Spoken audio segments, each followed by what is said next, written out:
മാധ്യമപ്രവർത്തകനായിരുന്ന ദിലീപ് മോഹന്റെ 16ാം വാർഷിക അനുസ്മരണ സമ്മേളനം പള്ളുരുത്തിയിൽ സാഹിത്യകാരൻ എം.വി. ബെന്നി ഉദ്ഘാടനം ചെയ്തു.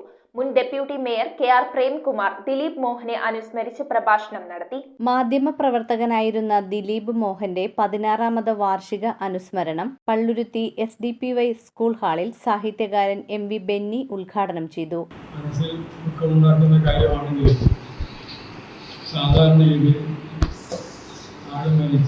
മരിച്ച ആളെ പിറ്റേ വർഷം പോലും ഓർക്കാൻ മടിക്കുന്ന ഈ ലോകത്ത് നിങ്ങൾ കാണിക്കുന്നത് അങ്ങേയറ്റം ആദരണീയമായ ഒരു കാര്യമാണ്.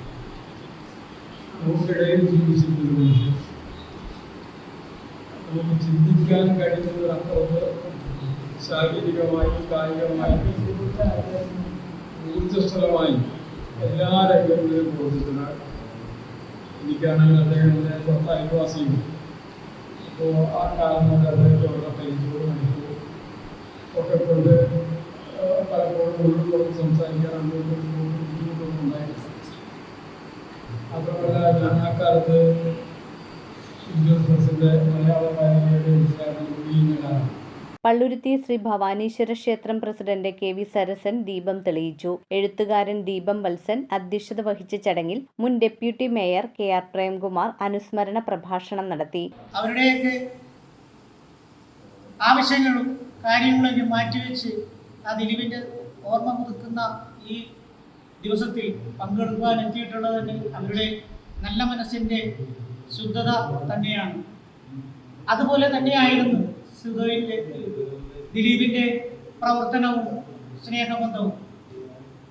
എന്നും പത്രസ്ഥാപനത്തിൽ പത്രങ്ങളും മാത്രം സംസാരിക്കുകയും നാളത്തെ കാര്യങ്ങൾ എന്തായിരിക്കും പത്രത്തിൽ വരേണ്ടത് എന്നുള്ളത് മാത്രങ്ങളായിരുന്നു ദിലീപിന്റെ പ്രവർത്തനവും സംസാര രീതികളും. സ്നേഹബന്ധം സൂക്ഷിക്കുന്ന കാര്യത്തിൽ ദിലീപ് എന്നും മുൻപന്തിയിലായിരുന്നു.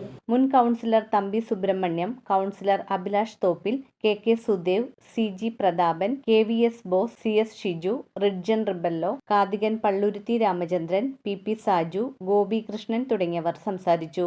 അപ്പോൾ ഇന്നും നിലനിൽക്കുന്ന ആ ഓർമ്മകൾ നിലനിൽക്കുന്നത് അന്ന് അദ്ദേഹത്തിന്റെ അല്ലെങ്കിൽ ദിലീപുമായി ബന്ധപ്പെട്ട് നിന്നിരുന്ന ഒട്ടനവധി ചെറുപ്പക്കാരും ഒട്ടനവധി ആളുകളും തന്നെ ഇന്ന് ഈ തലമുറയിൽ നിൽക്കുന്നത് വലിയ സ്ഥാനങ്ങളിൽ നിൽക്കുന്ന രീതിയിലാണ്. അന്ന് ആ ചെറിയ പത്രത്തിന്റെ പ്രവർത്തിച്ചിരുന്ന ഫോട്ടോഗ്രാഫർമാരാണെങ്കിലും പത്രം പരസ്യം പിടിക്കുന്ന ആൾ. കഴിഞ്ഞ ദിവസം മത്സ്യചേട്ടനായിട്ട് സംസാരിക്കുന്ന സമയത്ത് അന്ന് പത്രത്തിൽ പരസ്യം പിടിക്കുവാൻ വേണ്ടി വന്നിരുന്ന 2 ചെറുപ്പക്കാർ അവർ ഇന്ന് നിലനിൽക്കുന്നത് ഉന്നതമായ സ്ഥാനങ്ങളിലാണ്. രാഷ്ട്രീയ പ്രവർത്തനത്തില്, സാമൂഹ്യ പ്രവർത്തനത്തില് ഒരു മാധ്യമം എന്ന നിലയിൽ എനിക്ക് വളരെയധികം സഹായങ്ങൾ ചെയ്തതിന് ധൈര്യശാലിയായ ഒരു യുവാവിനെ ഓർക്കുവാനായി ഇവിടെ ഒത്തുകൂടിയ എല്ലാവരെയും ഞാൻ പ്രത്യേകം അഭിനന്ദിക്കുകയാണ്. ഇത്തരത്തിലുള്ള കൂട്ടായ്മകളാണ് പലപ്പോഴും ധൈര്യത്തോടെ മുന്നേറുവാനായിട്ട് ഈ മേഖലയിലുള്ളവരെ ശക്തരാക്കുന്നത്. News bureau, Kochi.